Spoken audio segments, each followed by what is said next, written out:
morning, everyone, again, or good afternoon, good evening. I'm aware that we have some audience from outside this country. So, wherever your time zone is, good morning, good afternoon, or good evening.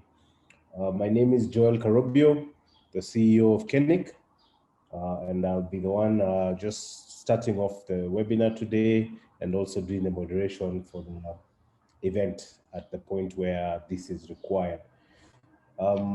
So I'll just do a brief introduction about Kenik, just very few sentences, then we can kick off to the exciting bit of hearing how we can optimize our businesses online.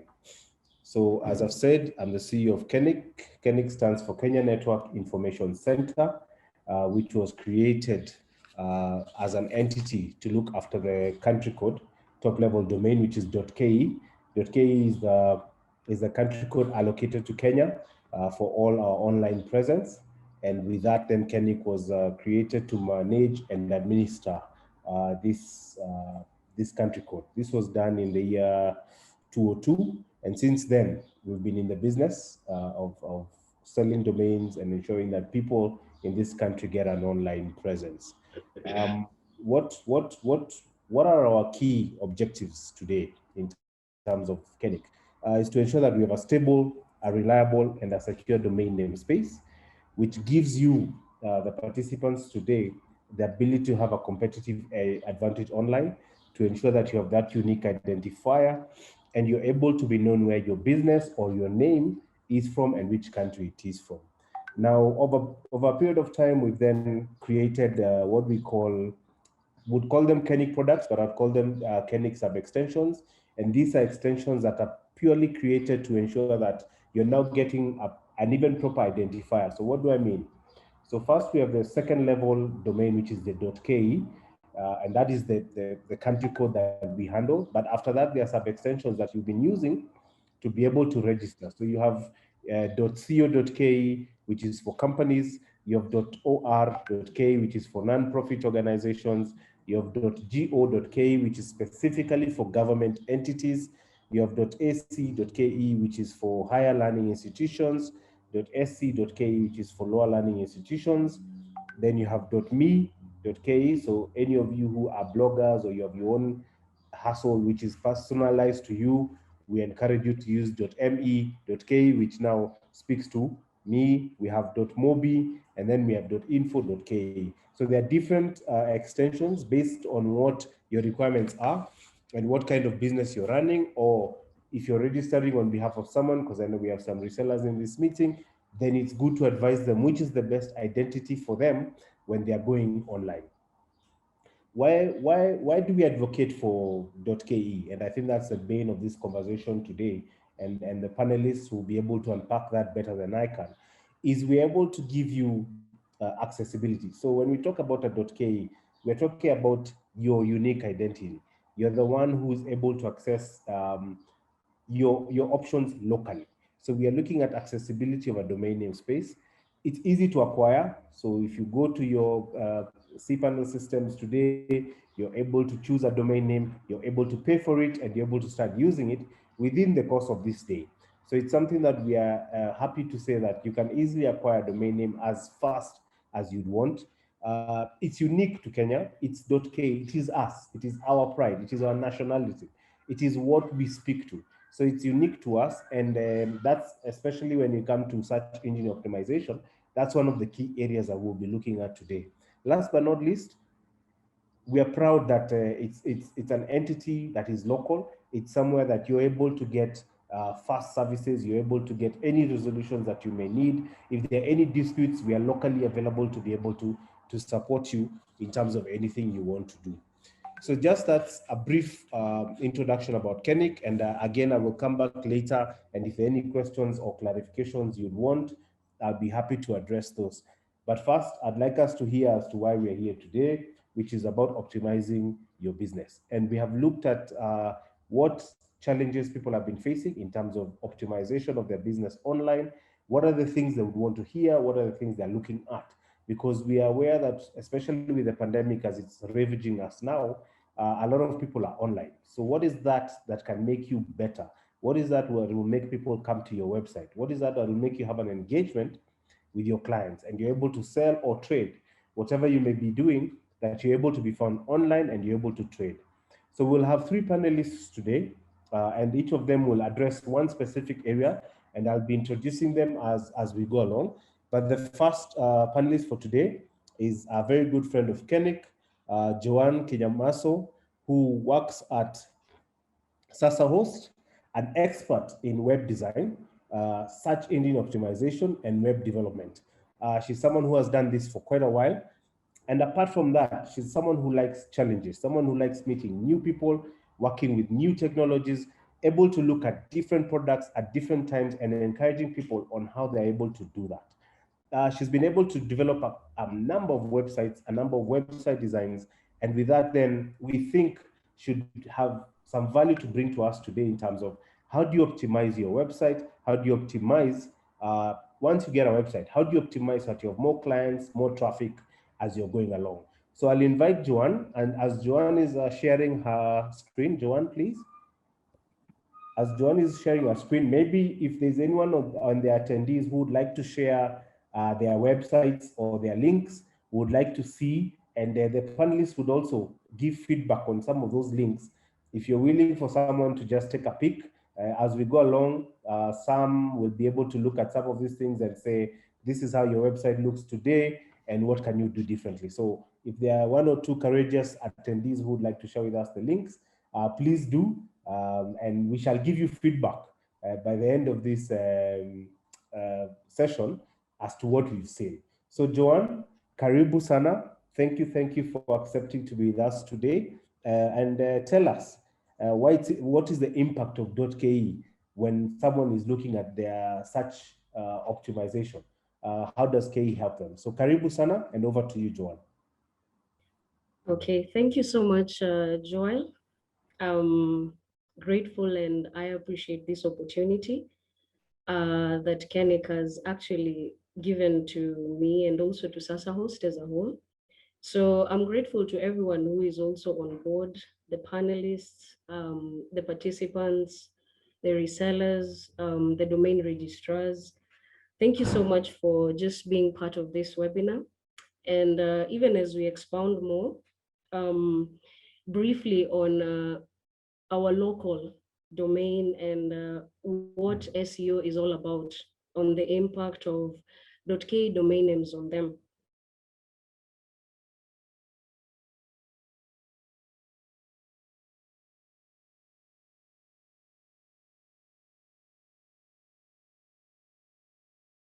Joan? Hello, Joan?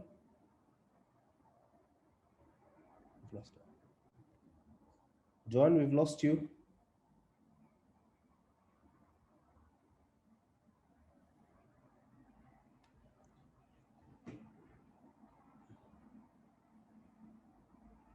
Joan, can you hear us?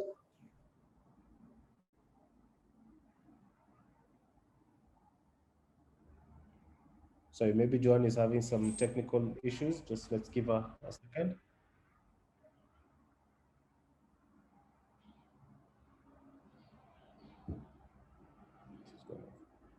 Sorry, she's just logged in, logged out. Let's allow her just to come back. In the meantime, I can see we're registering some links, and already some questions are coming up, so we'll be able to address some of this. Just for housekeeping, as we wait for Joan, if you have a question that you feel you want to actually speak and ask the question at the end of the three presentations, please do raise your hand, and we shall be able to admit you to be able to answer a question. So please, if you feel that it's a question that needs you to actually speak out, please put up your hand. We also have a Q&A tab, and the Q&A tab is there at the bottom. If you have a question for a specific panelist, please post a question there, and then we shall also be able to address them. So we will be able to give feedback after after all the panelists have spoken, and then we'll be able to address those questions. So please use those features. As I said, if you really need to put up your hand, you can put up your hand, but we shall then give you the opportunity to speak. The Q&A session is there as well. We shall also allow you to do that. So just give me a second as we look for Joanne. If not, then Moses, just be on standby to kick off. No problem. No problem. Just a sec.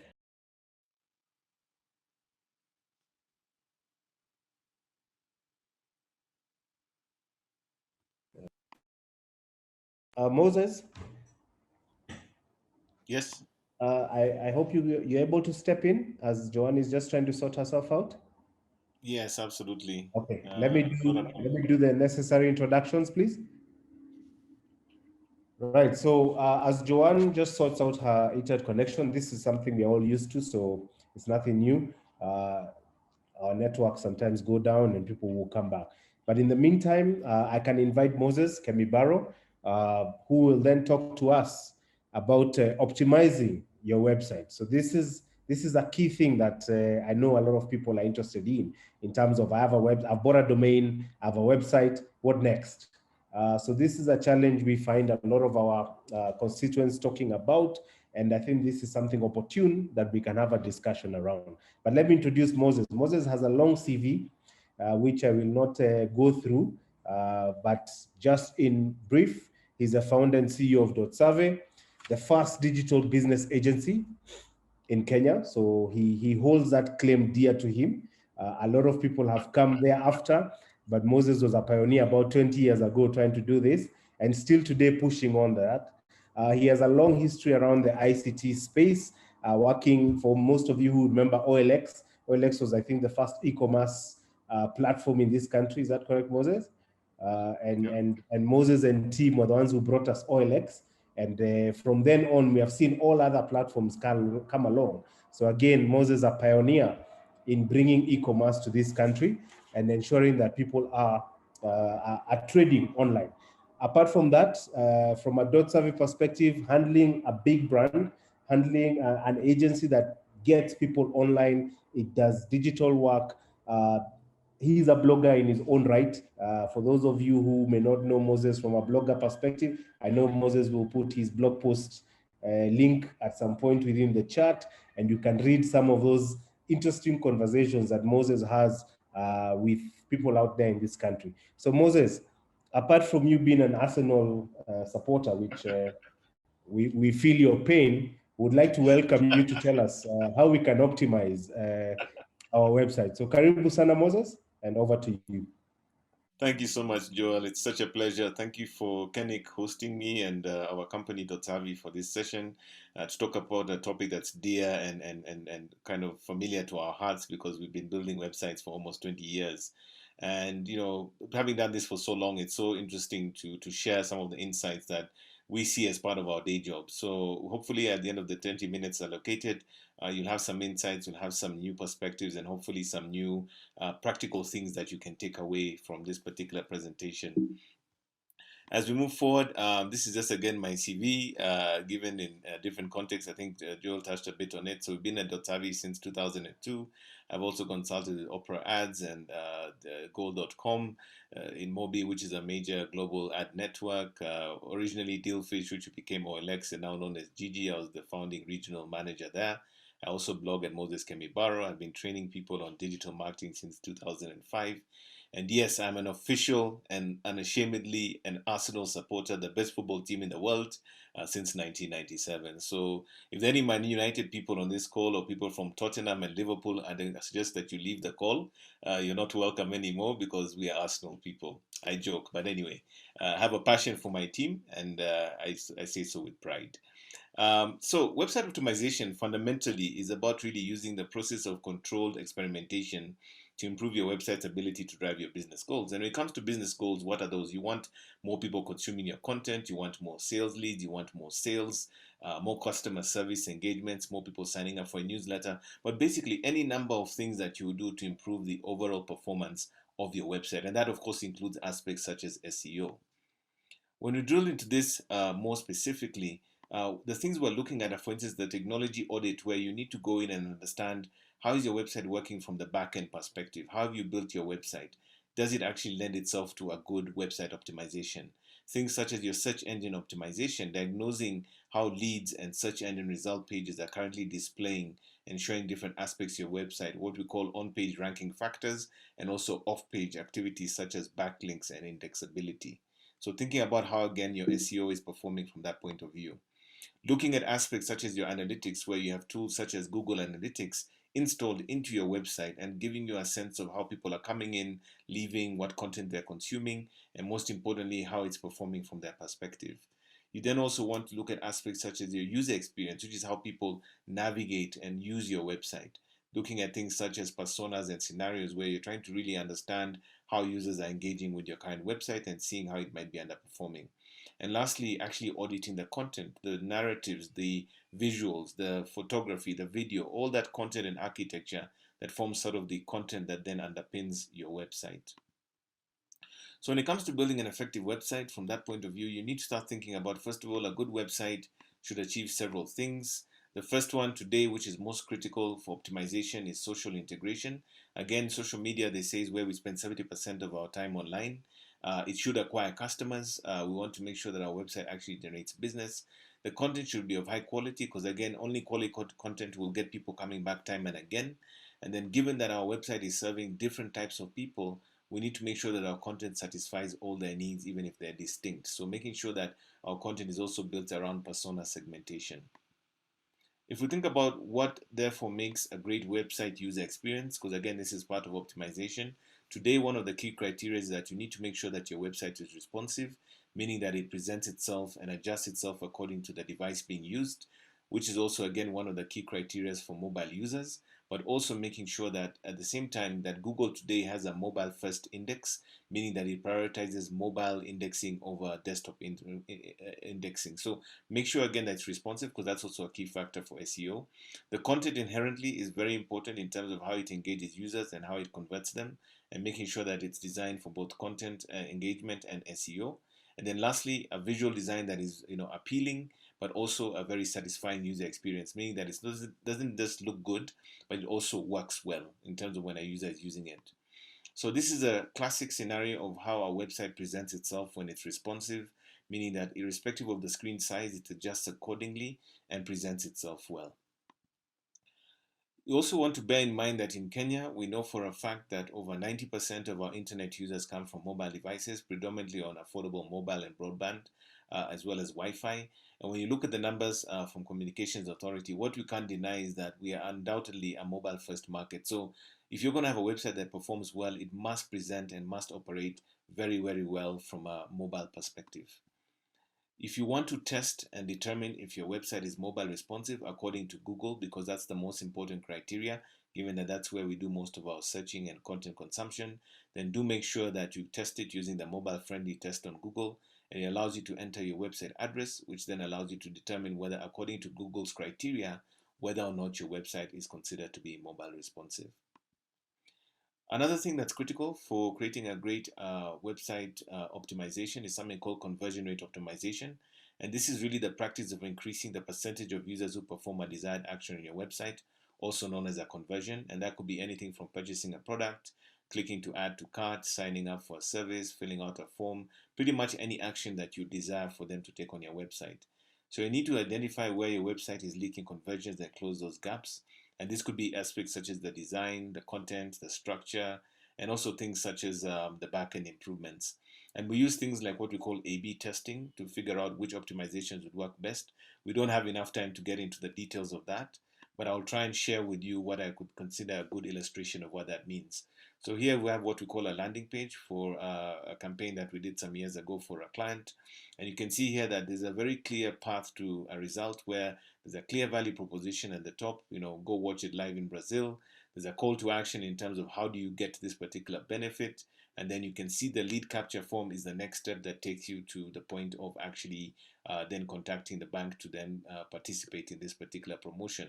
So the beautiful thing about this approach, what we call conversion rate optimization in this instance, is the idea is that the user is not confused or in any way shown too many things. There's a very clear path to conversion. There's no ambiguity of what we expect them to do, and that then makes this a page that should ideally convert very well for that particular objective.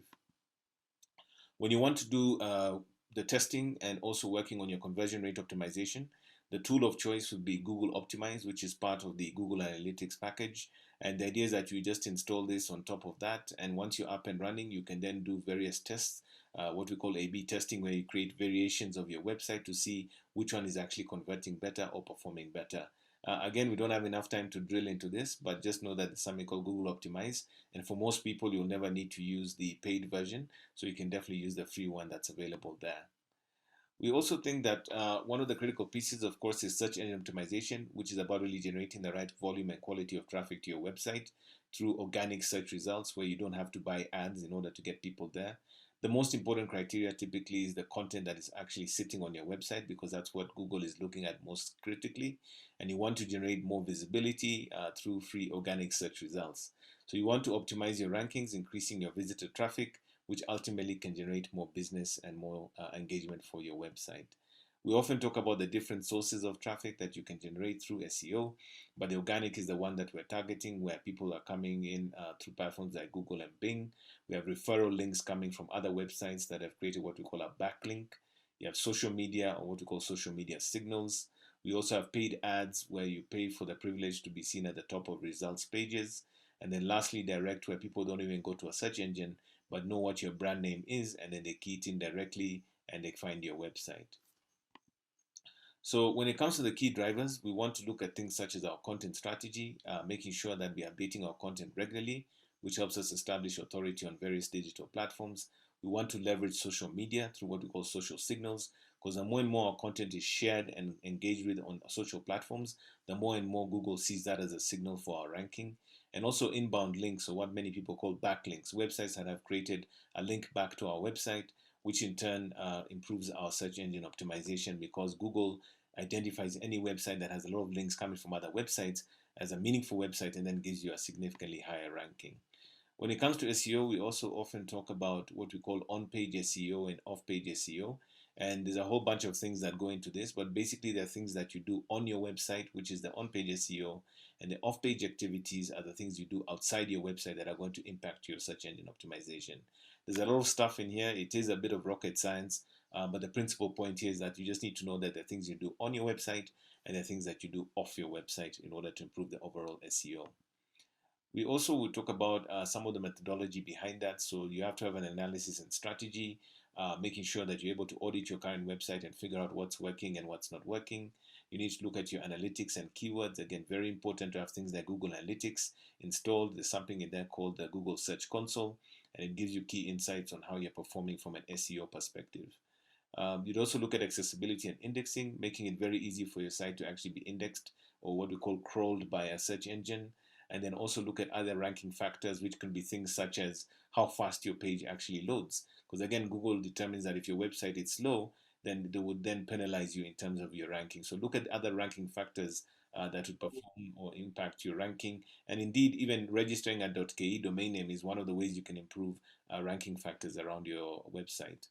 And then competitive analysis, where you can use a myriad of softwares to see how your competitors are ranking and see how then you can come up with a way to hopefully jump ahead of them, and then establishing an implementation timeline so that your SEO tasks can also be significantly able to improve your performance. Why is this important? Now, according to the rule of thumb, 30% of the clicks go to the site that's ranked number one in the search results.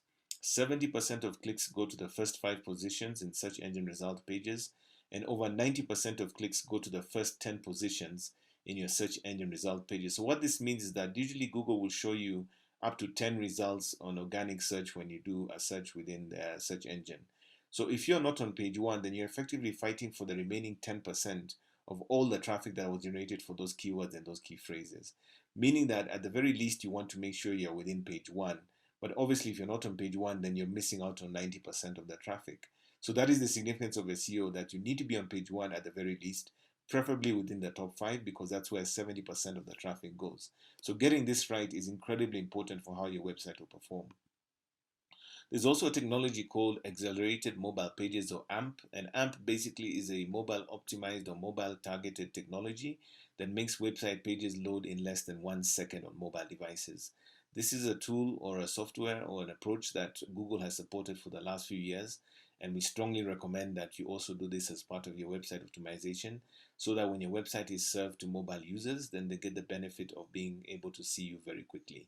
And again, it's a rule of thumb that if you don't have a fast site on mobile, more specifically on mobile, then your chances of losing conversions are even higher than desktop. People just don't have the patience, because when you consume on mobile, we have a snackable behavior. We go in, we do what we need to do, and we go out. So if you're slow on mobile, you potentially are losing out a lot, because a tool like AMP will actually help you perform better. Google Maps is also important. You've probably heard of something called Google My Business. It's a good complement to have on your website, but most importantly, you also want to embed your Google Maps location in your website at the same time as you have your Google My Business listing, which also improves your SEO. So make sure that you also do the embedding. This is usually something that's very easy to do using the Google Maps platform. And this again enhances also your website optimization, because when a user comes in, they can easily identify your location, which is also a critical factor in how you perform. Live chat is another tool or another benefit that you want to also bring to your website as part of optimization. And there's the research that has been done to confirm that live chat boosts conversion rates and in turn your revenue. And studies have shown that live chat can generate as much as 30% more conversion when people land on your website. So when people have the opportunity to ask a question or have a query or concern, and they can have that real-time conversation with you, it's not just a good feature or service, it's actually a method of improving your conversion rate. If you wanted to add live chat today, one of the easiest places to do it is something called TalkTo. And TalkTo have a free basic live chat capability you can install in your website. It doesn't cost you a shilling. And then as and when you feel that you need to upgrade to a paid version, you can do so. So again, gives you a very easy way of installing a widget. If you're running something like WordPress, you can get the plugin, install it, and in literally in a matter of minutes, you could have live chat enabled on your website, helping you improve your overall conversions. Another critical piece is also what we call SSL certificates. These are certificates that encrypt the communication between your website and the end user. And again, as part of the website optimization process, this has really become a best practice in the last few years. SSLs historically were predominantly for websites that were conducting e-commerce, but now every single website requires it. And the reason for that is because since 2018, Google Chrome started adding a not secure message if your website did not have an SSL. Now on the right hand side, we have stat counter statistics from May, and you can see that Chrome currently dominates global statistics for web browsers with over 64%. So in principle, anyone on a mobile or desktop version of Chrome, which is the world's leading web browser, if they come to your website and you don't have an SSL certificate, they're going to get a message saying not secure. How do you secure your website? Again, for free, you can use Let's Encrypt, who offer free SSLs. They've done over 260 million websites as of this writing, and you can see really that there's no excuse in terms of getting this installed in your website. Again, if you probably built your website using something like WordPress, they do have a plugin you can install, and it's very easy to do. There's also Zero SSL, who also offer a free SSL feature. Just bear in mind that the free SSLs will not give you all the security features and benefits of a paid version, but at the very least you have an SSL, which means you can conform to the best practice of being secure when it comes to platforms such as Chrome. Google Analytics is another very important aspect of optimization. You can't optimize without knowing what's happening under the bonnet. So making sure that you have analytics installed and configured will tell you things such as the number of sessions, the users visiting your website, page views, bounce rates, and so forth. And with these data-driven insights, you are then able to effectively improve the performance of your website because you have those key insights. So optimization is almost impossible to do if you don't have the benefit of Google Analytics, which also is 100% free and quite easy to install on a website when you want to understand what's happening behind the scenes. Website hosting is another critical aspect of optimization. The speed and the performance of your website, not to mention security, is also important. So you want to make sure that your hosting is secure, that it is scalable, that it's available, and most importantly also fast when it's loading your website, because again, that's a key signal for the user experience and also for Google's ranking criteria, and also extensible so that you can add things such as e-commerce, SSLs, real-time cloud backups and monitoring, making sure your website has that 100% uptime and continuity online. You also want to explore the possibility of having what we call a content delivery network. A CDN basically enhances the speed at which your website is delivered to users globally. And basically, it allows you to ensure that you can get the best benefit out of the experience out there. So platforms like Amazon, and all these other international big platforms use CDNs so that, for instance, when you're sitting in Kenya, the content you're actually consuming is not coming necessarily all the way from North America. It's coming through a server that's actually sitting here in Nairobi. So you want the benefit of a CDN to ensure that you can deliver your website quickly. And the good news is that if you go to cloudflare.com, at the most basic level, they have a free CDN package, which allows you to connect this to your website and ensure that you too can get the benefits of at least most of the benefits of a CDN tool. Of course, if you pay a bit more money, you can get all these other additional aspects that you can see that are blanked out so that you can also get even more benefits of a CDN. Again, if you want to also test your website to ensure that it's loading quickly, depending on where you host it, you can use what they call page speed insights. And again, the beautiful thing about many of these tools is that they not only tell you how the website is performing, but they also show you where in the website build and the code that you have on your website where you're losing speed. So again, speed is one of the most important criteria for both your ranking and obviously the user experience. And you want to use the page speed insights tool to measure and test your performance, and it actually allows you to check both mobile and desktop performance, and then shows you the places or the aspects of your website where you're losing speed, so you then have an opportunity to keep performing improving the performance so that you can get a good score. So in summary, the things that you need to consider are obviously the content management, making sure the content is up to date, publish it, make sure it's relevant for your audiences, and obviously content is one of the key criteria for search engine optimization. You want to look at performance management against your key performance indicators, as well as industry or sector benchmarks. So looking again at how your contemporaries are performing, which will then inform how you set up your website and see how you can then measure your performance. You want to check the management of your hosting, your website hosting, to see that it's able to support your optimization. You want to ensure continuity, so making sure security is also sorted out. So making sure you have things like SSL and monitoring and firewalls and all, usually that are provisioned as part of your hosting package. And then lastly, quality assurance, where you're continuously checking and sort of optimizing to make sure that if there are any errors or problems on your website, you then have the ability to go in and actually resolve and fix them. Lastly, some of the key pitfalls when you're building your website, make sure that you agree on what the goals are. Always use the benchmark of your current performance to see what else you can improve. So start from a point of understanding where you are. Package contextually relevant content. This is really critical, not just for SEO, but also the overall user experience of your website, that the content is actually going to drive engagement, but also your ranking. Build for the intended users. So make sure again that you're not building for yourself, but building for the people that you're targeting. Make sure that SEO is at the beginning and not the end of the time when you're building your website, so that you preempt many of the requirements at the beginning and not at the end. And then also make sure you don't have any missing key features, such as making sure your website is mobile responsive, secure, or fast, because you lose at the very beginning even if you don't do some of the basics right. Thank you very much. Thank you, Moses. Very, very insightful. I've seen someone saying you're moving too fast. Let them know they'll get a copy of the deck. Yeah, there's some limitations on time, but Timothy, we've noted your concern about moving, but we shall share. I'm sure, Moses, you're happy to share the presentation with us? Absolutely, absolutely. All right. I was a bit scared that you would say this is your IP and this is your business, so that you can't share too much, but we'll share the slides with the team. I think for me, just some quick takeouts, Moses, and I know we'll come back in the conversation. But when you're talking about website audits, maybe it'll be something you need to just expound to us. Do people do website audits? How does a website audit look like? I know you've mentioned technology, analysis, the content, and the user experience. So maybe you might want to expound a bit about that.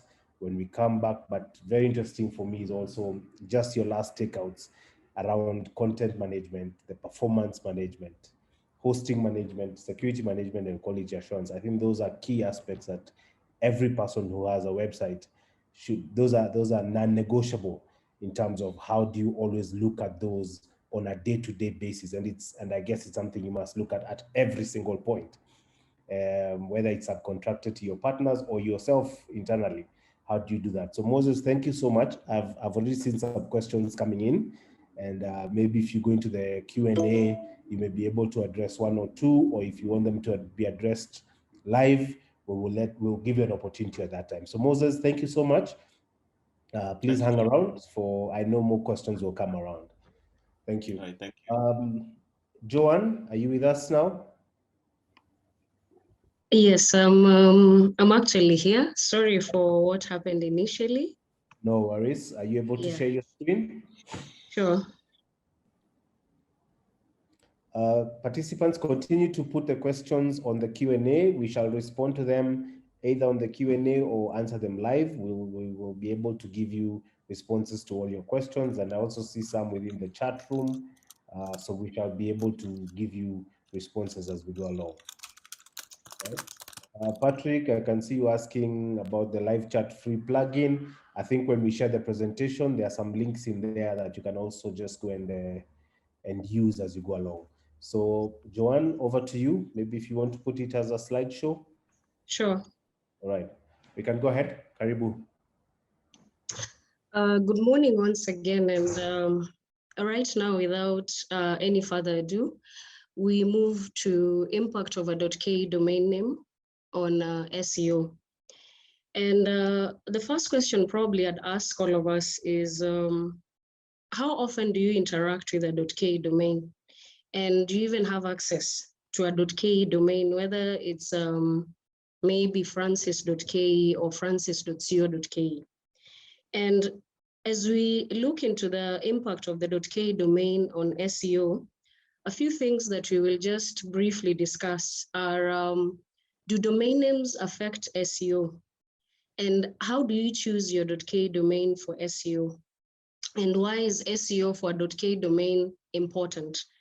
And then what is the main focus of SEO on .ke domain name? And how can you connect your offline customers with your social media platforms? Because that is one of the ways that you can be able to have SEO effective on your .ke domain. So do domain names affect SEO? Yes, they do. And from this particular emphasis, it's that you emphasize optimization on the efforts that you have on local brick and mortar businesses and online businesses. What is that supposed to mean? Local brick and mortar businesses is all about having a physical location for a particular business. The online businesses are what we like engaging in. Like when you want to buy a product or a service, when you go to maybe sasahost.co.ke, you want a domain name, you want a hosting. That is an online business, or you want to go to jumia.co.ke and you want to buy a particular product from them. So it is more like an emphasis on optimization efforts that are placed either when your business is on a physical location, or if you yourself, you're determined to have an e-commerce business whereby you want to sell your products and services online. Now, another question that I would ask us is, do domain names really affect SEO? Remember, at the end of it all, your domain is your commercial brand. And it's always good for you as a Kenyan to have an identity of who you are. A .ke domain name will give you that identity. It is affordable, it is uniquely Kenyan, and it gives you a brand. It helps you to connect to the world and you represent your country in the long run. So when you go for a .ke domain name, there's an identity you have. There's a uniqueness that you have. And also when you buy it from Kenya or any registrar, it's always affordable. And it is something that any of us can have, whether you want a .co.ke, whether you want a .me.ke, whether you want a .ke, it is possible for you to have that. The next thing is, how do you choose your domain, your .k domain name. How do you choose your .k domain for SEO? Now, a few tips that I would like to share with us is, first of all, make sure that your domain is easy to type. Make sure that people don't have to guess the spellings for your domain. Another thing is, make sure that your domain is short. We normally have what we call premium domains. Why are they called premium domains? Because they are domains that are they are domains that are very short. They are domains that are eye-catching. They are domains that people can relate with. And then the other thing is you avoid numbers and hyphens.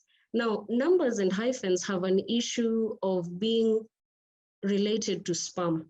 And therefore, when you put a number or a hyphen on your domain name, it normally results into it being detected as a domain that could be resulting into spam at the end of the day. And then the last thing is you create a memorable domain name.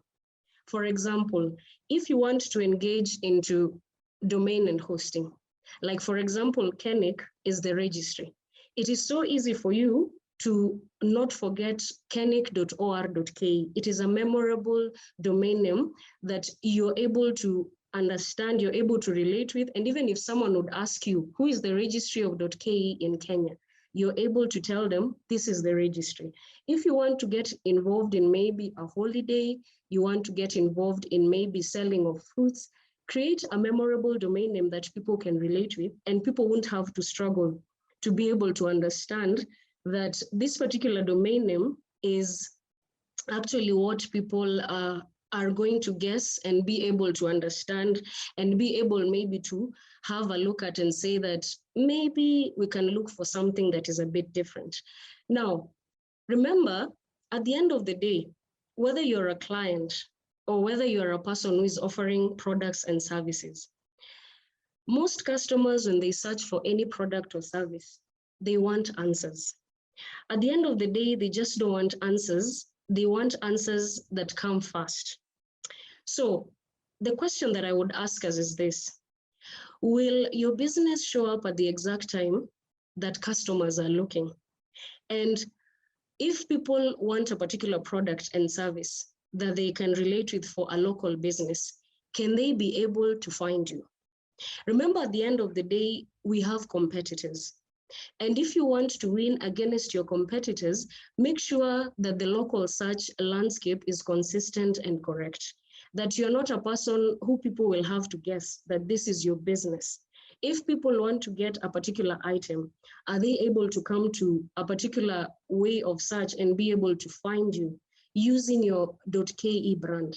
At the end of the day, that is the most important thing that you can relate with, even as a customer, even as a person who is offering a particular product and service. Now, those are the few tips that you can probably use as you think about SEO and for that particular domain, .ke domain name that you have.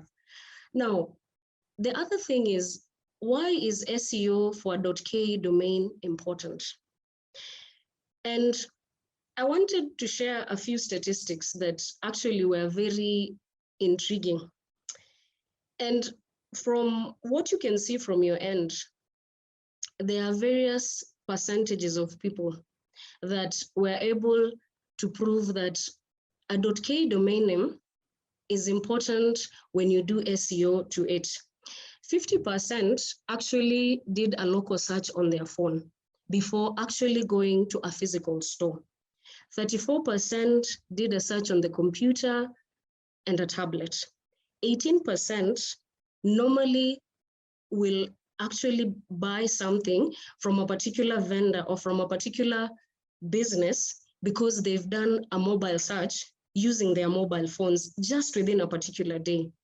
60% actually of people need information about a certain product. So they will go online and be able to search for that particular product. 50% actually, when they want to actually relate with a particular business, they will go to their mobile phone and do a local search. Is this business actually able to be within reach to me? Another 78 is people who make offline purchases because they've made a particular search on their device, regardless of whether it is a mobile phone, whether it is a computer, or whether it is a tablet. Now, another 78% actually have to confirm if your business is actually legit. So they will go online and be able to check and be able to understand, is this person actually located in Kenya? Is this business actually here where I can go, walk into the office and be able to make a purchase? And then another interesting thing is 1 in 3 searches was done by customers on their smartphone before they actually came to the location where they wanted to buy a particular product and service. And that is how most of us relate with. Most of us, sometimes you'll find they don't want to buy a product or a service without actually relating with the person who is selling this product and service. And they will come to the location, they would want to understand, is this person really legit? Or at the end of the day, are they going to be duped when they send their money? So 1 of 3 searches actually they have to make a search on their smartphone, then they come to the business premise so that they can be able to actually relate to the person who is offering that particular product and service. Now, what is really the main focus of SEO on .ke domains? My fellow panelist, Moses, actually indicated a few things about optimizing your website. And here, the main focus of SEO on .ke domain names, 1 is keyword research. Remember when we were beginning, we were saying that you need to have a short domain name. You need to have a memorable domain name. You need to have a unique domain name. And because people, when they access this particular domain or a particular service, even if they don't know a particular business that they are looking for, they'll always use a keyword. You'll always see that if someone wants to go maybe to a hospital and they have no clue which hospital is near them, they will find maybe a doctor, maybe they'll find a hospital, maybe they'll even find a restaurant if they're looking for something to eat, because there's what we call keyword research that will make your .ke domain name to be more marketable. The other thing is content. Now, depending with your industry, the content that you give for your particular domain, if it is a .ke, it should have a local focus. It should be a domain that will actually give so much depth of the knowledge that you are offering on the services and the products that you have. And also, it should fit on the results that people are looking for. If someone wants to have a domain, if someone wants to have a hosting, if someone wants to have an SSL certificate, if someone wants optimization, what exactly is going to be the content that is going to be within that particular domain that you have, that particular website that you have? And the one thing that probably I would actually say is, don't ever get information from Wikipedia to place it up as content for your domain name.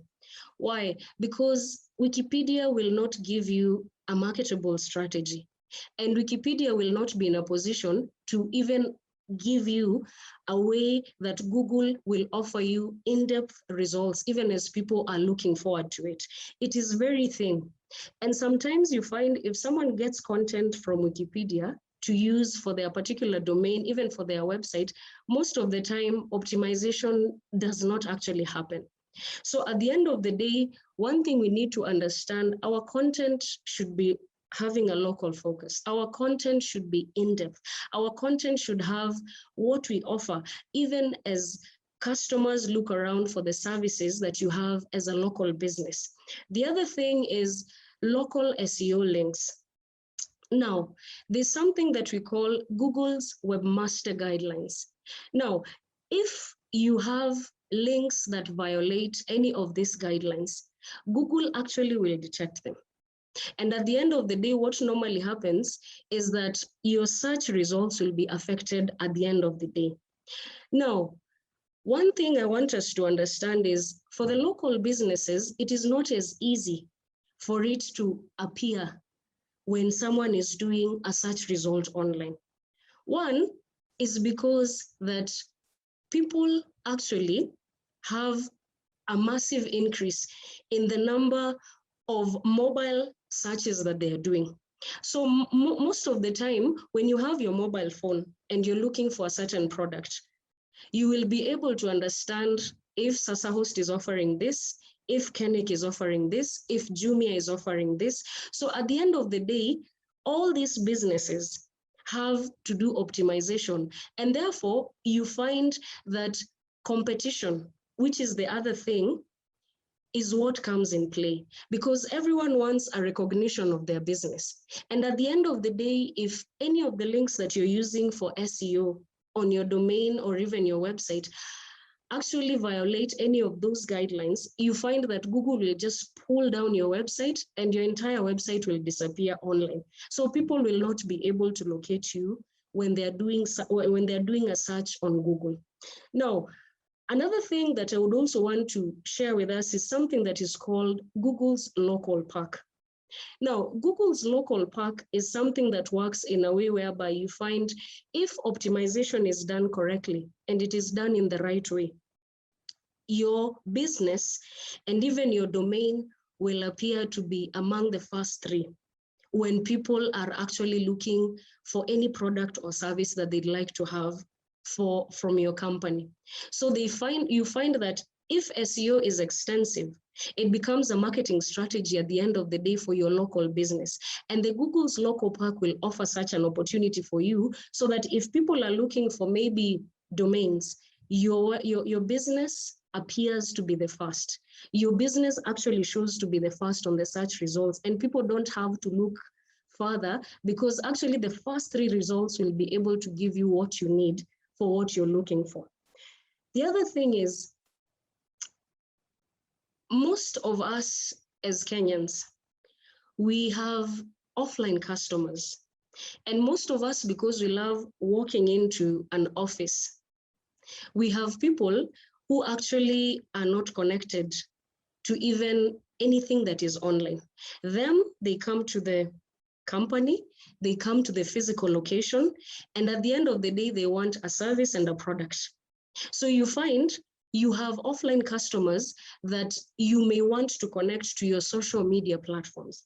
We are living in a technological era, and most of us, I believe, if not all of us, we have a Twitter handle, we have a Facebook page, we have a website, we have a domain. So technology is rampant in the current era that we are in. And therefore, it is good if you have a business for you to find a way to connect your offline customers with those social media platforms. Why? Because traffic will be pulled in to your business and it will help also with the optimization. Now, there are a few things that you can help if you'd like to have offline customers so that they can connect on your social media platform. You can offer to give them your business card. You can tell them that they can check out your social media page or Twitter, Facebook, Instagram, LinkedIn page. They can check on that. And then another thing that you can also do is you can create a photo corner.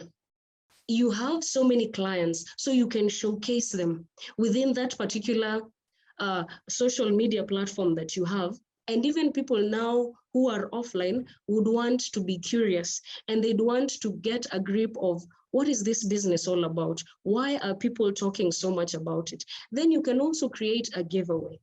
You can give something new. You can give a product or a service that is not offered, or even a service that has been there, but you can also offer a discount for it. So at the end of the day, you yourself, you're offering your service and you're also giving something on top of that service that you have. But at the end of the day, you're telling people, you know what, for you to be able to experience this giveaway or to have a discount, you can be able to visit my website. I have given you this particular card. You can tell them this is the Facebook page for our business. And therefore, when you visit there, what normally happens, you'll get a discount for this particular product. So you can have a few ideas in your mind. Even as we are Kenyans who'd want to go to locations, to go to the business premise, it is good for us to pull people to our social media platforms so that they can get interactive and they can be able to understand what exactly we do on those social media platforms. And as we come to a close, the main impact of .ke domain on SEO, understand that it will enable you to connect with your customers online, and you'll be able to create business networks. And business networks, that does not necessarily mean only Kenyans, even people outside the country. They can be able to have business networks with you just because you're uniquely Kenyan, just because you have a .ke domain name. Another thing is it creates trust with your customers through Google rankings. Trust is something that you can build for so many years, but you can tarnish it just within a few hours. So when you have that particular impact of your .ke domain, people will trust you. People will know that this is a legit business. And then the other thing is, most people in Kenya will be able to relate with your business. Why? Remember, we talked about localized content. And another thing is, depending on the reviews that you get, those reviews are the ones that will be able to push you up. And then your business can become easily accessible by anyone, regardless of their location. Someone doesn't need to be in Nairobi, someone doesn't need to be in Mombasa when your offices are in Eldoret. So it becomes easily accessible. And then the other thing is, it becomes an amazing marketing strategy for your business to grow and to be known. And when you do the optimization well, at the end of the day, the marketing strategy that you have for your business grows over time, and it makes an impact on your .ke domain name. So for now, that will be all. Thank you. Thank you so much, Joan. Thank you for that insightful look at SEO and why it's important, especially when you're on .ke platform. I've noticed that some of the websites that were put on the chart were .com. We're not complaining, but home is best. There are more benefits if you're on a .ke platform, and I think we'll continue to unpack those as we go along. In the interest of time, I've seen someone has put up their hand. I'll ask them just to hold on to their questions so we can finish with Sam's presentation, and then we can take some of those questions online. So I'll invite Sam. Sam, you can be sharing your screen as I invite you. So the next person is Sam, who will be talking about how do we monetize your website. This is key for us because then once you have all these platforms, your SEO is running, you have a presence, your user experience is excellent. Where's the money? So Sam, I hope you'll be able to tell us where the money is. But just from an introduction perspective, Sam is a certified Facebook advertising expert, an online entrepreneur, and is also the CEO of Chuoni Technologies and Simon Marketing Enterprises. And Sam has a wealth of experience around the online space, and we welcome you just to give us your brief views on how we can monetize our websites. Sam, karibu sana. Thank you very much, Joel. I'm very excited to be, I hope you can see me. Yes, we can see and you can hear me. Yeah. Yes, so yeah, I'm very excited to actually be here and, you know, in the presence of digital marketing greats like Joan and Moses. I have been following Moses's journey for years now, and I must say I've learned a lot, and he probably doesn't even know, but through all the things that he does online, I've been really following him on that. So as you've heard, my name is Sam Kariuki, and I'm very passionate about empowering businesses companies and individuals to generate sales through online. And wouldn't it be great if you are, to generate sales or leads through online, and you can type, on the chat, you can type yes, yes, if this is really something that interests you, just type yes, yes, so that we know we are all into this. And I believe after doing all those things that we have learned today, the main thing for us is how do we generate sales for our businesses? And I've seen most of the businesses, there is so many web hosting businesses and businesses that are actually selling product or selling services online. And I've been on this field for the last 10 years, and I've seen a lot, and I think it's just time that we share what has worked for my own clients and locally and internationally. So I hope that you have a pen and paper to take notes, because I think this is the most critical aspect of the whole of this webinar. So today we'll talk about how to monetize your website and how to generate a consistent flow of customers through your website. And by the end of this, I hope you will have learned something, one thing or two, But why should you be listening to me? Maybe that's a question that you're asking yourself. Why should I be listening to you? So, well, I have worked with companies such as Facebook and Nigeria Digital in training SMEs on how to generate those sales online. And I've also helped conventional manufacturing businesses, network marketers, real estate agents, beauty product shops, business coaches, content creators, and writers on how to sell their own product and services online. Now, I also have a social media certification from Facebook, design thinking certification from IBM, and also some skills on blockchain. But however, this wasn't always like this. I started out with only an interest to establish an online business that can generate a passive income for me. And I didn't know where to start, but through persistence, hard work, and by God's grace, I have managed to experience great success in this. And I'm sure that some of you are also at the point where you know that online is the future of your business and entrepreneurship, but you just don't know how to go about it, or you are trying this, is not working out, and things like that. There is so many hindrances, and some of you might have tried and failed to generate sales, and now you're giving up, on your website, and you're thinking, you know what, I'm not going to renew this damn website. It hasn't given me any value. So you've probably spent quite a huge sum of money designing your website, but you're not getting the sales you want. And you're thinking, Allah, Kwani, what is going on here, So I am here to tell you that before you completely give up, before you make that decision to hire a web designer or a social media marketing guy, you need to understand first this website monetization framework. One of my clients actually had suffered the same fate, where he hired a social media marketing guy, who couldn't give him the results. You're promising that you're going to get sales, but all you're getting are the likes, the comments, the shares, the traffic, but no sales. And it was so hard for convincing him that he could actually get the results that he wanted by following the framework that I'm going to show you today. And but after a long negotiations, he agreed to actually try it out, and he has become one of my best clients and friends. And we are actually thinking about starting a whole separate company altogether.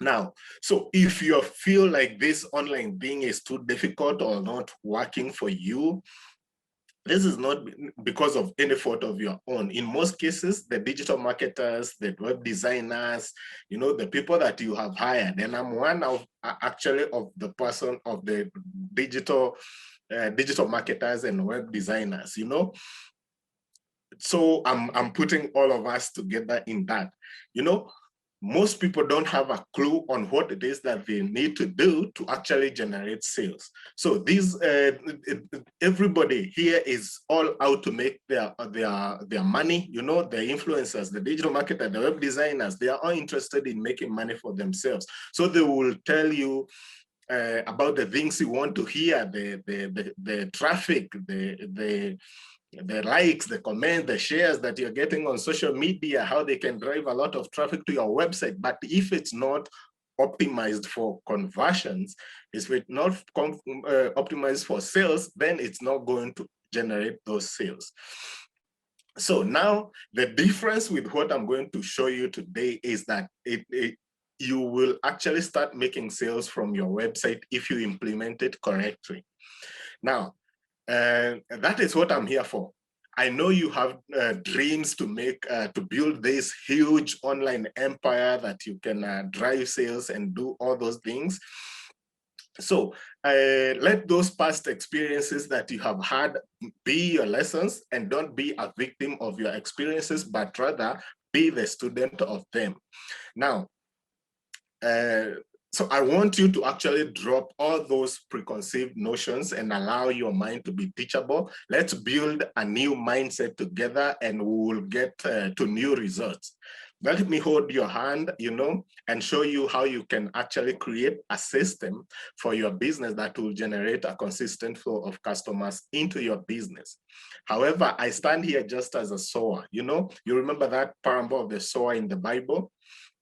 Well, I stand here with the seeds, and I'm looking for that good soil, you know, that can get the 10, the 50, and the 100 times more what you gain from this webinar. So I believe, you know, and you can also type on the chat. I want to see those numbers of comments rising up. You know, you can type me if you think that you are that good soil, you know, you are that good soil that will actually take this system, actually go ahead and implement it in your own business. You know, let's see those chats going up to actually lighten ourselves up after all the technical things that we have learned about our website. It's now time to make the money, right? So, but I'm also not blind to the fact that there will be some seeds that will fall on the wayside, you know, some will fall among the thorns and so on. So decide the category that you're in. Decide if this is what you want. Do you want to actually make money using your own business? Now, this system will work for you if you are in retail business, business to business coaching, if you are an author, speaker, farmer, freelancer, marketer, if you are consulting farm, you know, digital marketer, or even a cleaning business, this framework will work for you. So this presentation basically is for two types of people. That is one for entrepreneurs. You will be able to learn what you need to start generating sales through your website.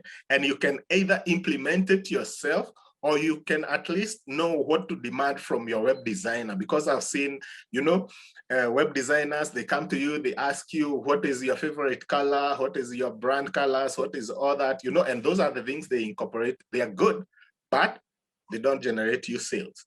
And I'm sure most of the website, 90 to 95% of the sites we have online are not generating sales. So the second group of people is the marketers, the freelancers. You know, you will learn what you can do to actually help your clients to generate sales through their websites. And I want you to commit to that, because always it's also important for you to actually commit to this. So this is the slide that I want you to take a screenshot of.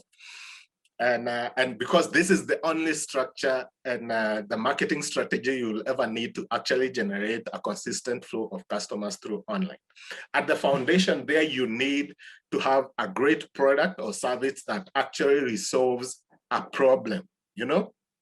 Now, the first pillar it's on my left-hand side. This is where your website comes in. This is where you build your website. This is the sales system pillar. Now, you need to have a website that is optimized for monetization. And I'll delve deeper on this later in this presentation. So let's go to the second pillar. The second pillar is your marketing system pillar. Now, here is where your SEO, and your SEO also comes into the traffic, to the third one. So how do you frame your marketing message in a way that resonates with your target audience?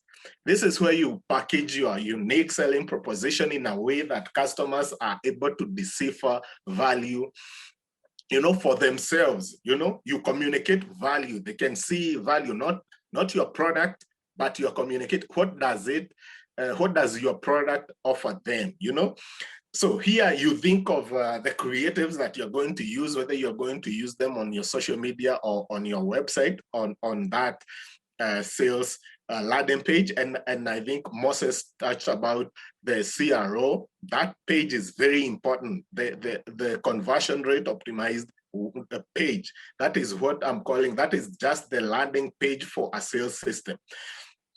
Now, you want to think of the hook. What is the hook that you're going to go out there in the public with, so that people can click?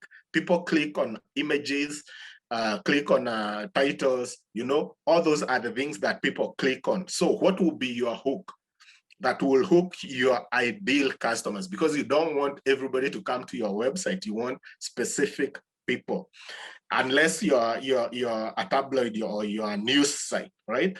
So the stories you're going to tell about your product, the achievements that people have had due to the services you deliver and things like that, those are important things that you need on your website. So people whom you have helped, you want to have them there, and then you need to have that offer, like what Joanna was talking about, your giveaways and things like that, your discounts and all that. How do you frame them so that they are appealing to the customer, to your target audience? And when they come to your website, where are they going exactly? And do you have a sales system that actually converts them to customers, and then you can keep selling to them? Because as now things stands, with all these updates coming to Google platforms and all these other search engines, they are limiting, and they are going to remove the cookies from our website. So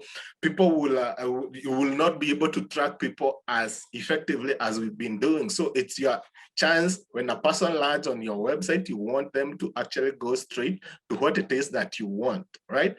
So the third pillar is your traffic system pillar. So Moses and Joanne have actually talked about, optimizing the website, the SEO respectively. And these are some of the ways that you attract and identify the right audience for your product.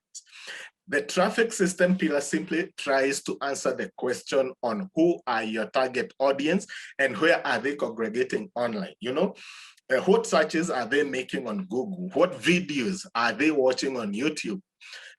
Which hashtags, which influencers are they following on social media? And how then can you take them from those places to your website and then convert them with offers that they can relate to? And I want you to think about it this way. If you have a product, maybe you are selling, I've seen most people here, the website that I've seen are mostly dealing with web hosting. So if you are a web hosting guy, what different thing are you going to give other than what everybody else is doing? Because you're selling one product. That product is for everyone. You're selling web hosting, you're selling domain registration. Everybody is doing that. Everyone who's in that business is doing that. What extra can you do to them? And you need to think about your customers from the point where my customer wants to actually generate sales. So how can you help them in that journey?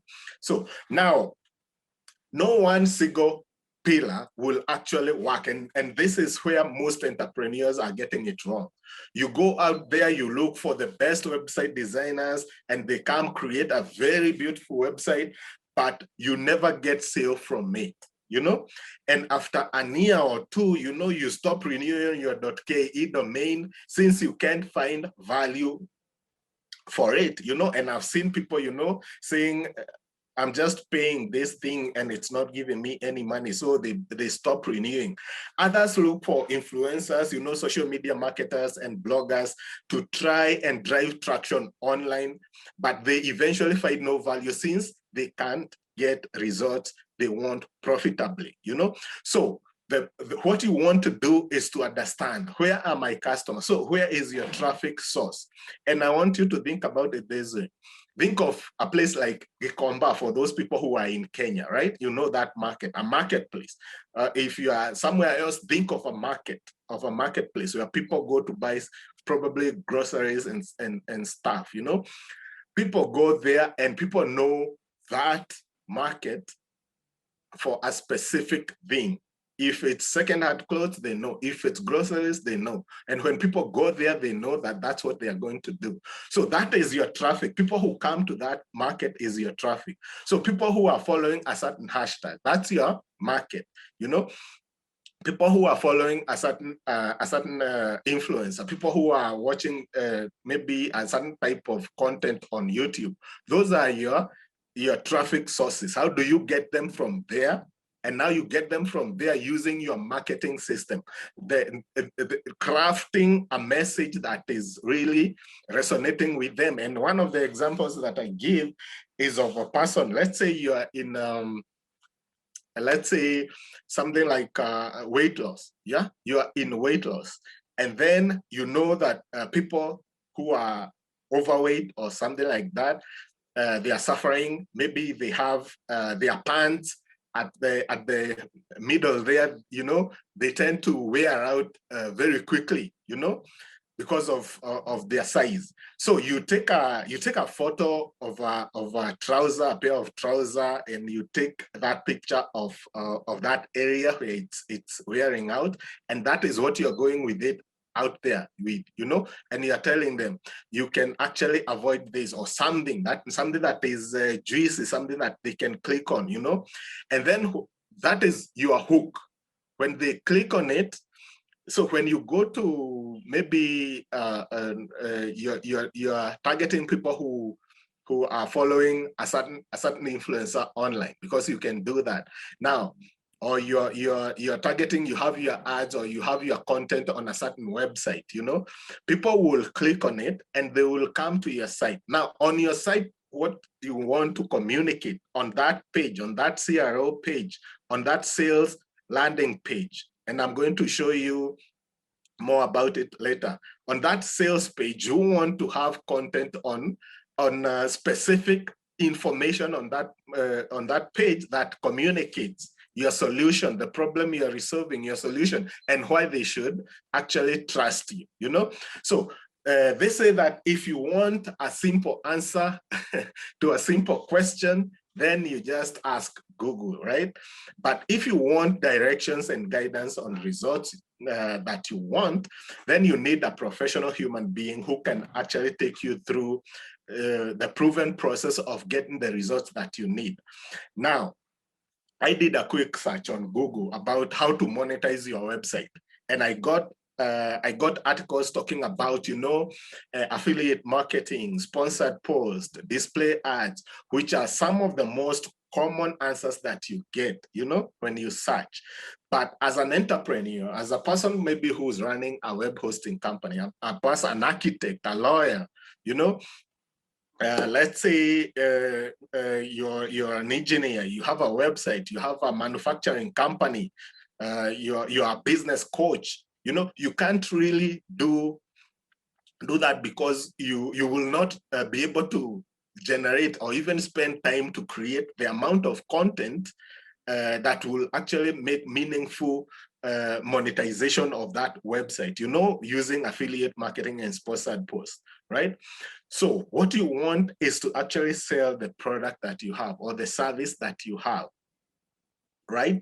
And these suggestions are great. You know, the affiliate marketing, sponsored post, and display ad, they are great. You know, they are great for websites like news sites, blogs, you know, tabloids like Tuko and the likes. They are good. They can make money from that. But most people who are here are actually in business. You're selling a specific service. You're selling a specific product to your customers. So it won't work when you go that route, you know. And this is something that happened to me. You know, a client came to me and said, you know, I don't want likes, I don't want comments, I don't want followers.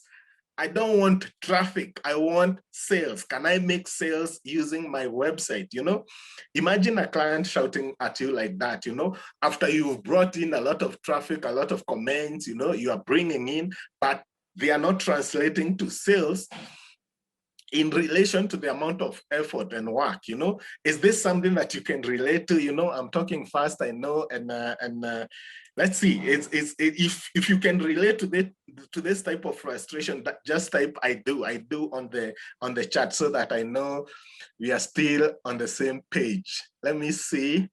Are we on the same page? You can type I do on that page so that I see we are all on the same page, right? So this was me some time back. A client was shouting to me like that some time back, you know, I think 2 or 3 years ago. And up to this point, I had figured out how to bring in the likes, the comments, you know, the shares, but I hadn't figured out how to make sales. So I used to tell my clients, you know, that, you know what, once I bring the people to your site, yeah, it's now upon you to use whatever it is that you're going to use, you know, to convert them to money in the bank. You know, that's now your work. I'm bringing you people, you know, I'm bringing people into your store. Why are you not converting? It's probably a problem with your product, you know. So this client of mine challenged me to figure out how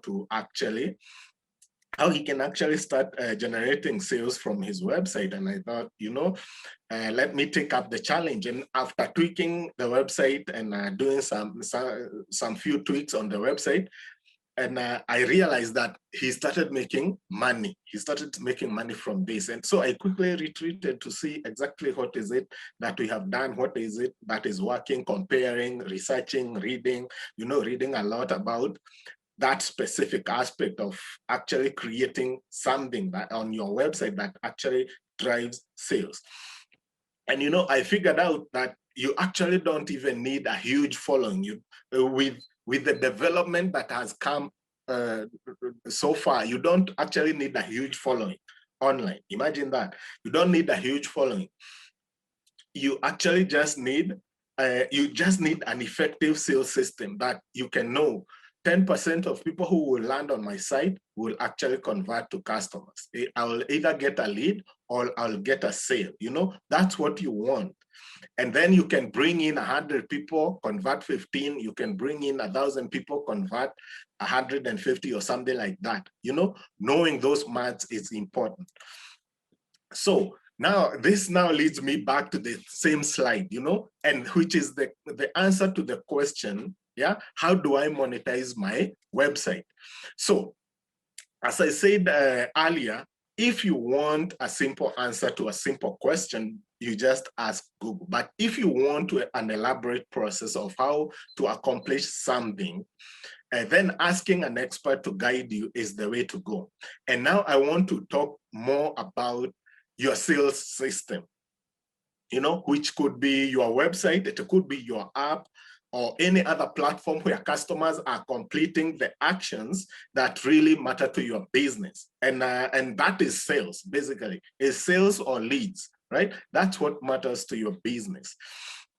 So this is the sales system is actually the money minting setup that converts your target audience to raving fans and to high paying customers. And with an effective sales system, you can convert your target audience into paying customers, and then generating now now that is the acquisition of the customer. You have acquired the customer. How do you then keep on generating sales from that one customers? Because as you will understand, once you start implementing, is that you can have a product or a giveaway or a discount or something that you're giving out there, your hook, that is just barely just you know, liquidating your cost for doing marketing. You know, your marketing budget is just, they're just breaking even. So how do you generate sales, generate profitable income from that? Is by repeat purchases from that one customer. And you have to think about, how do I improve my value, you know, of that customer? How do I improve the lifetime value of my customer? You know, now the two numbers that you want to understand at any one time is your cut average, you know, the average cut value, and then the lifetime customer value of your business. Once you understand that, you're able to know how much am I going to spend on marketing, on advertising, and you can scale that business as high as you want. Now, a sales system is kind of like a funnel, you know, the CRO that Moses was talking about. They call it a squeeze page, you know, but now this is optimized for efficiency in sales and lead generation for businesses, for business website.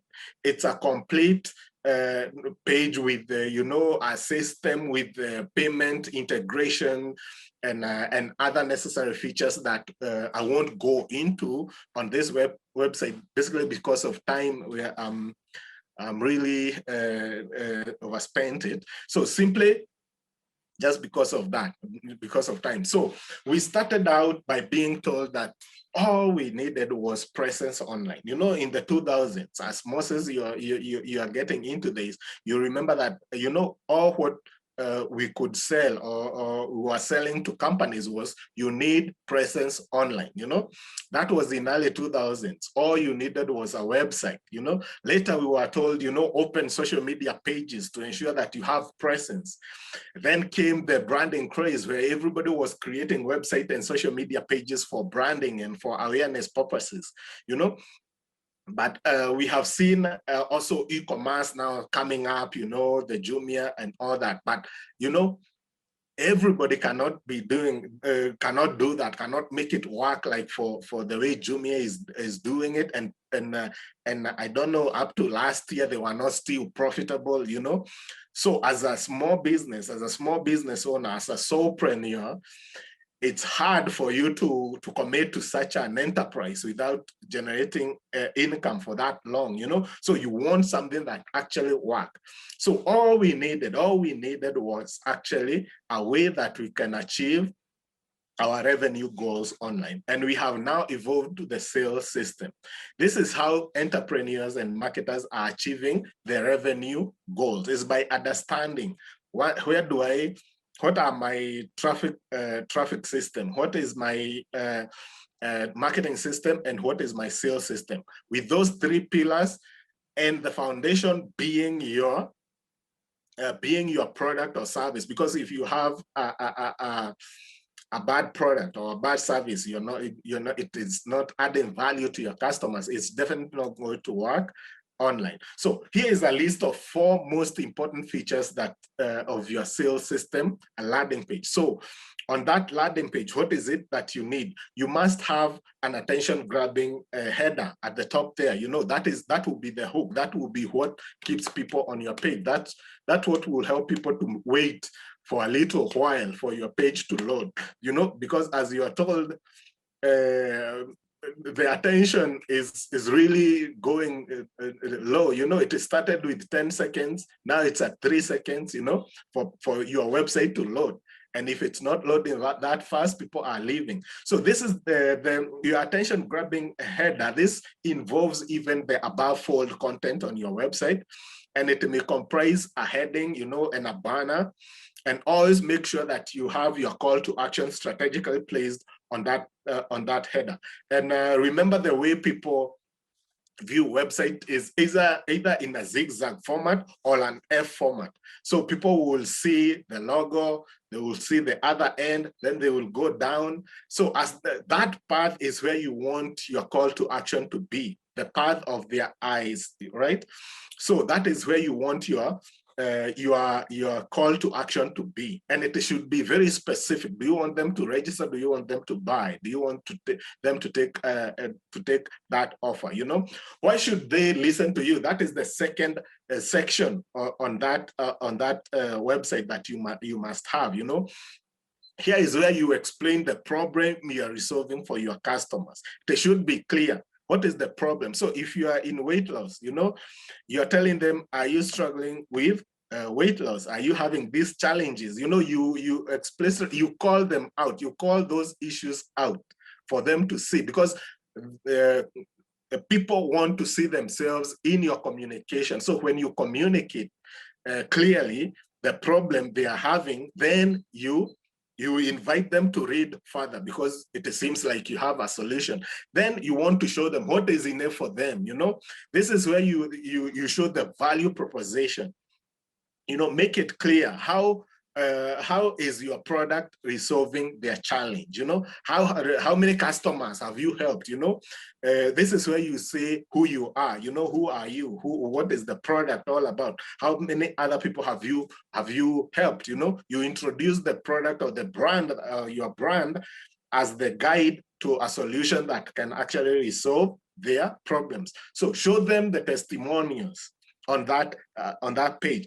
And this is what I say, let that page be the only thing they do on that site. So if you're selling this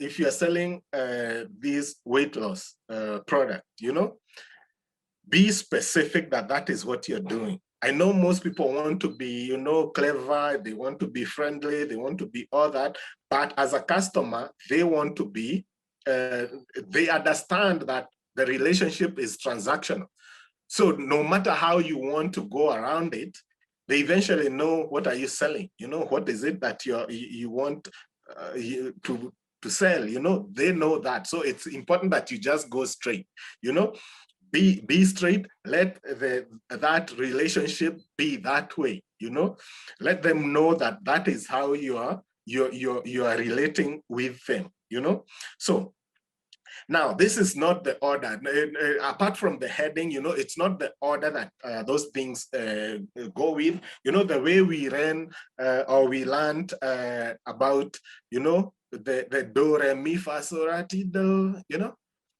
Now, we learned them that way, but when you're creating music, you definitely interchange, right? You interchange them, you do stuff for music to come out. So you want to take these features and then put them in a way that now you craft the music that your customers can actually dance to you, right? So that's what you want to do on that at that level. So I know I'm at 30 almost. So let me ask you guys, right?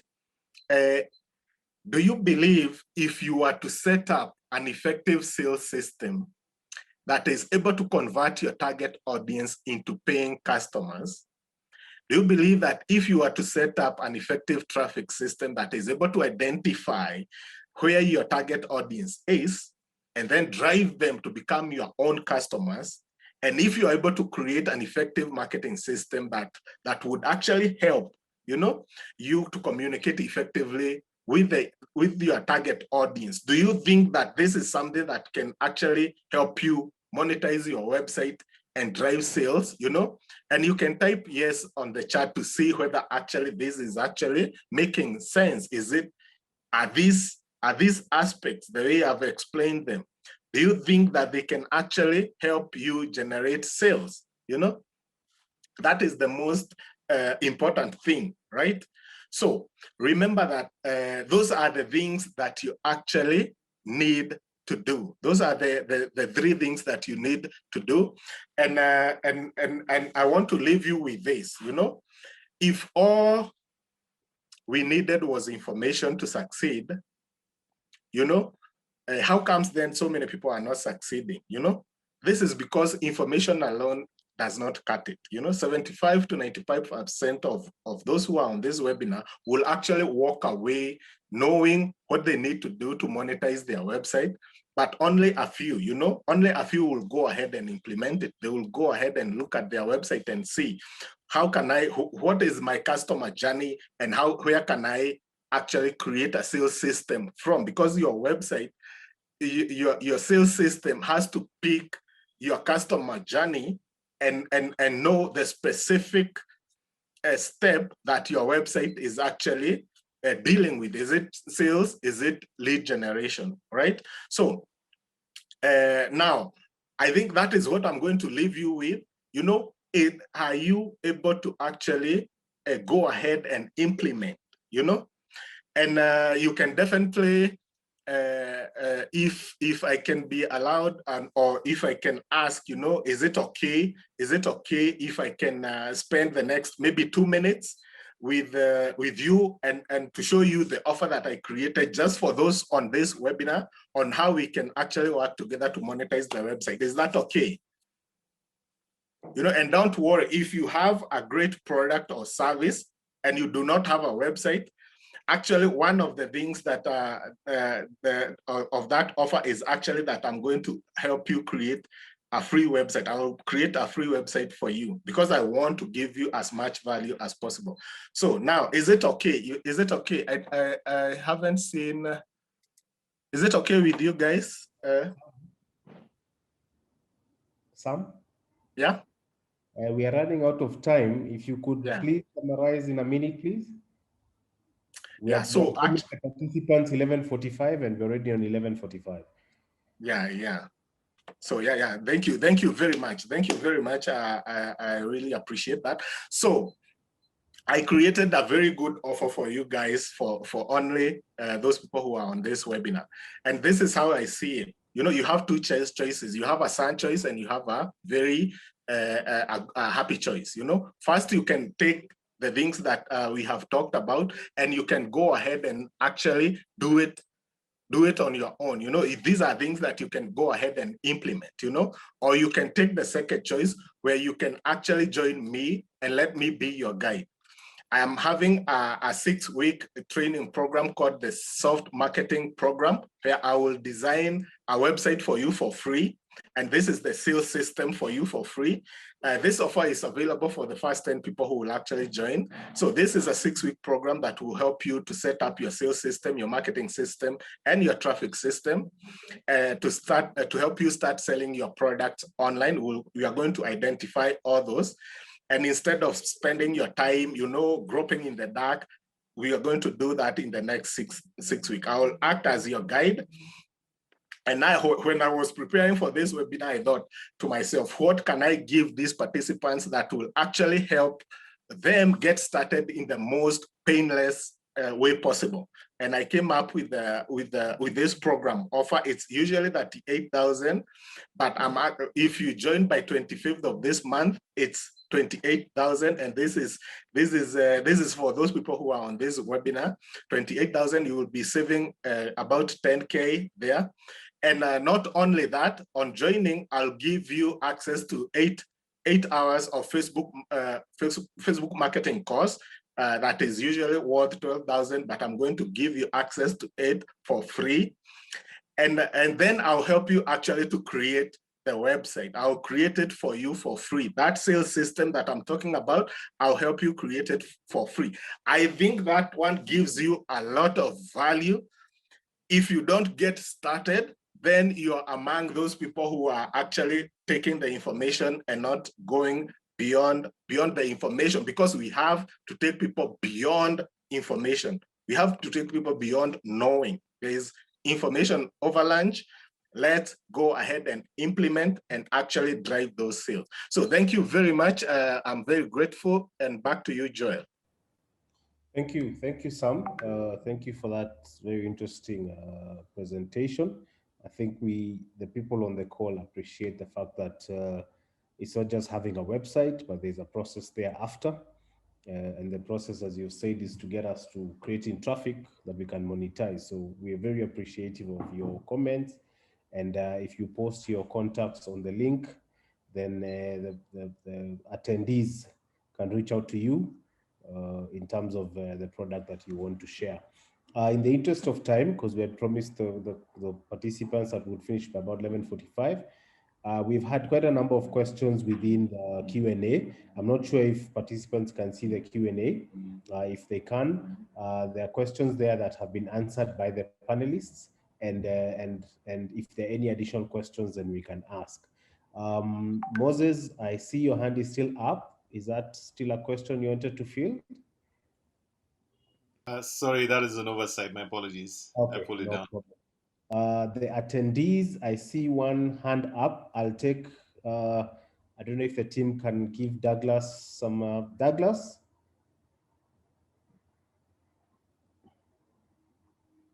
Douglas, I'd seen your hand up. Did you want to ask a question? Okay.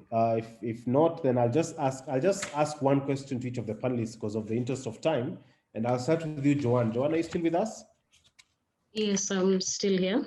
Thank you. Now, some questions came up when people are registering, and this is to you specifically, which is basically people are asking, to my competitors, the GTLDs, do they get the same value in terms of SEO, or this is a specific and special to .ke? Because I know there are a lot of people who have .coms and other platforms, but generally, what would be your response to that in terms of different domain extensions? Okay, in terms of different domain extensions, what we actually have been discussing today is basically local SEO. That is what I will call it. And the advantage of the local SEO is that it zeroes in on what is for .ke only. But when it comes also to global domains like .com, .org, now that is what we normally like to call organic SEO. So that is the difference. But what we were covering today is basically just for .ke domains. All right, thank you, Joan. We're not encouraging generic SEOs for this meeting. Yes, we are not. Actually, Joel, to add to that, I would really request us to just focus locally on the SEO for the local domain names. It's good for us to be proud of our brand. Yeah. Moses, a question came for you last week. The question was, with the current pandemic, many businesses are adopting e-commerce and online selling. What would be your advice to them to ensure that they have a good customer experience online? Yeah, absolutely. I think there are a number of ways that businesses are starting to sort of leverage the online channel for e-commerce and service delivery. And I think the question becomes almost like, what direction do you take? So there are opportunities around building on an existing platform. So that's where you collaborate with the likes of people like Glovo or Jumia and so forth, and you put your products on their platforms. There's also what we call the direct consumer market, where you go actually and build your own e-commerce platform. Very easy to do using platforms like WordPress, and then also working with partners like Sendy for your logistics, and then also able to work with other partners like Pesapal or DPO for doing your transactions. So a lot of this stuff has become a lot easier.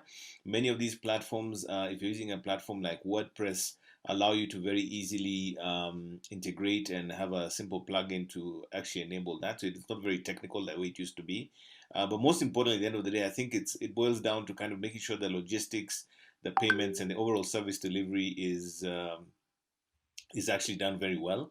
And more importantly, making sure that, as I mentioned earlier, that when the users are using your website, is the user experience good? Is it easy for them to click and get to what they're trying to do?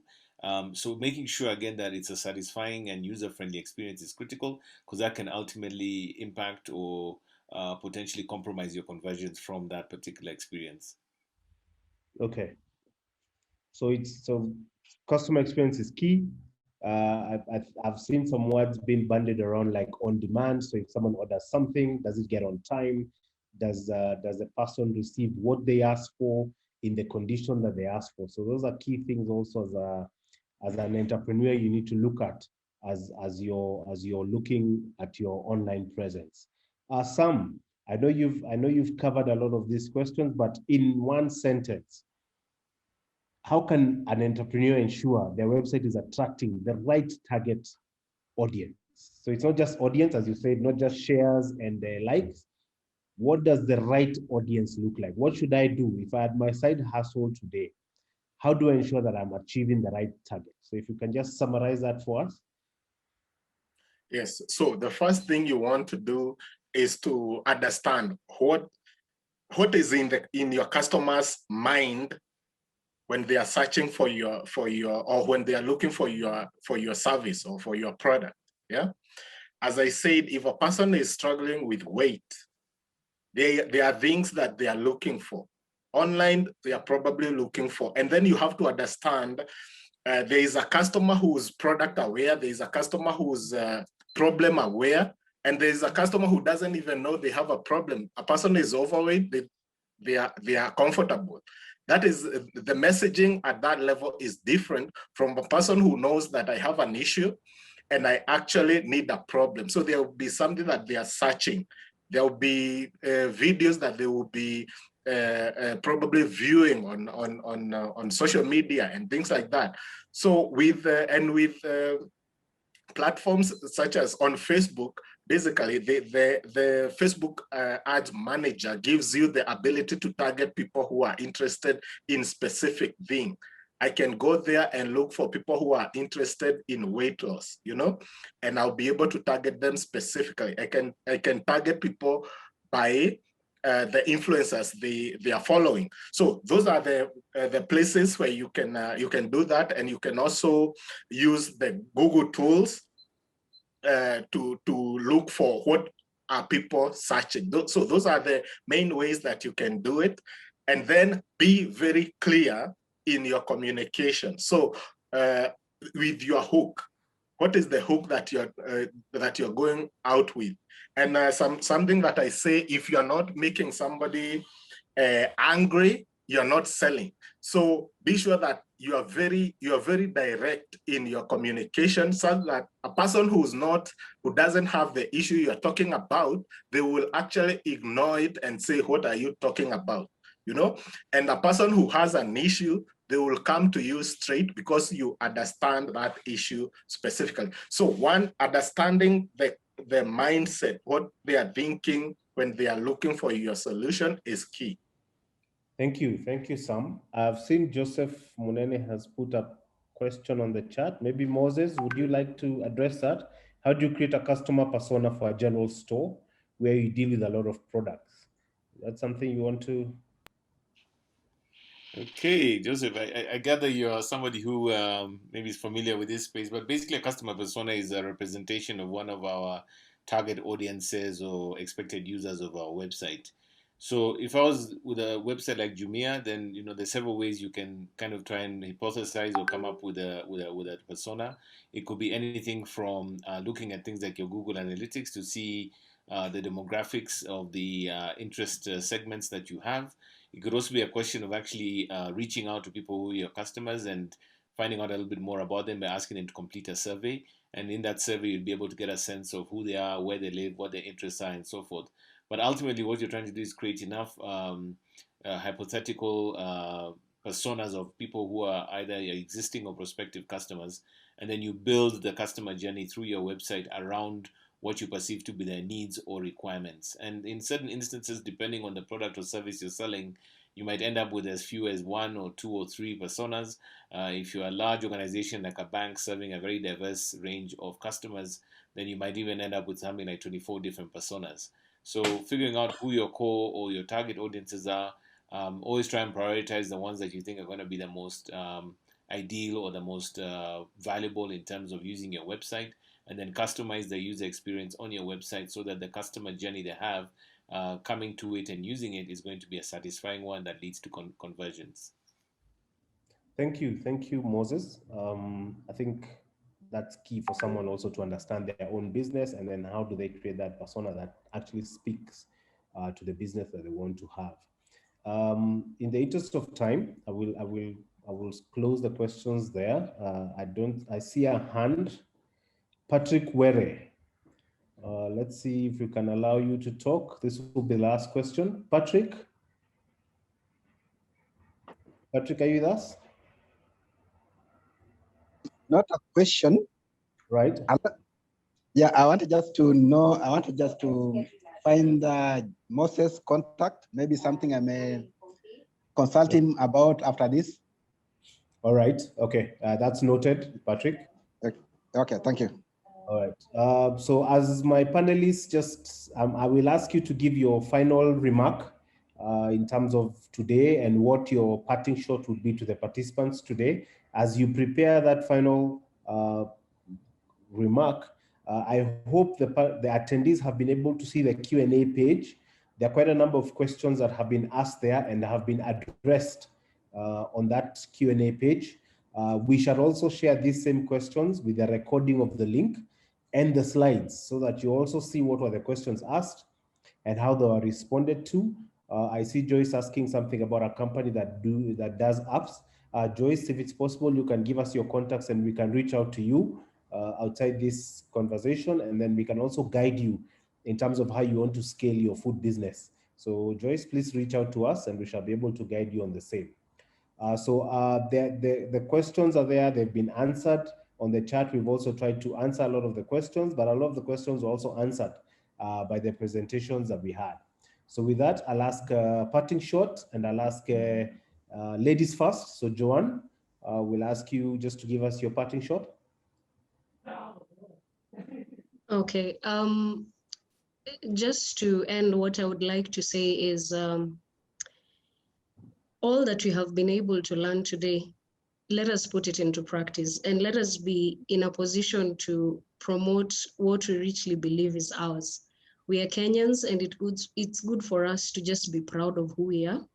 And also, when we implement everything that we have been able to learn about optimization, monetization, and also being able to stand out as a unique people who are proud of us being Kenyans, I believe it is going to help us to boost even businesses. And let us be people who would want to move to the next level technologically. I believe all of us here, we are technologically savvy, and let us bring more people on board. So I'm grateful so much to Kenik. I'm also grateful to my fellow panelists. I'm also grateful to the attendees. God bless you, and do have a good afternoon. Thank you. Thank you, Joan. Sam, parting shot? Yes. Yeah, thank you. Thank you very much. First, I want to thank you, Kenik, and the whole team for actually organizing this. Thank you very much. Now, my parting shot would be, guys, remember, if you are in this to sell, be sure to sell.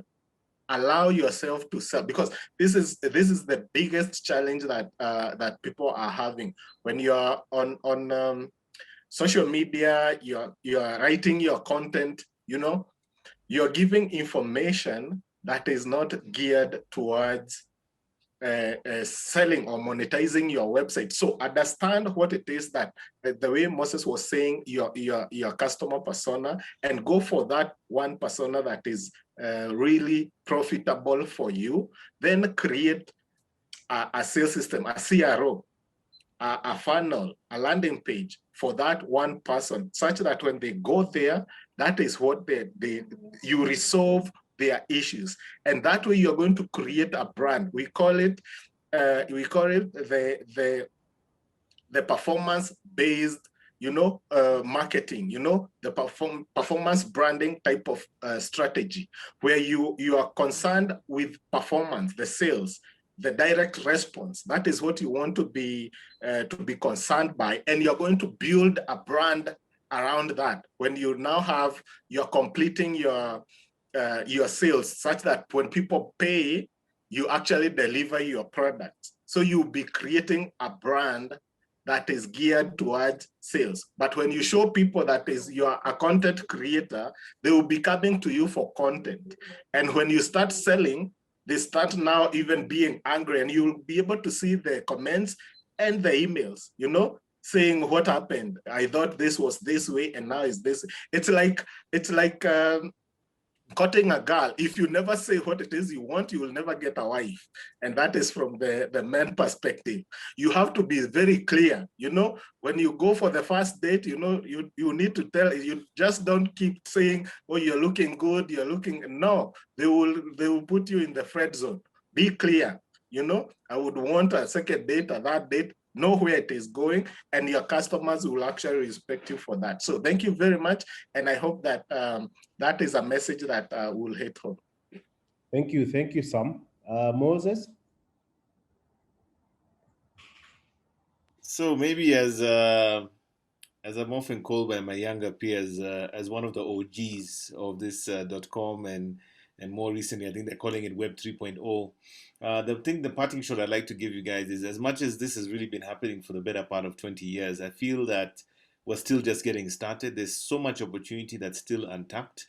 especially in markets like Africa, because I think there was some research done, and I think Africa, from a digital standpoint, still contributes less than 1% of the world's digital content.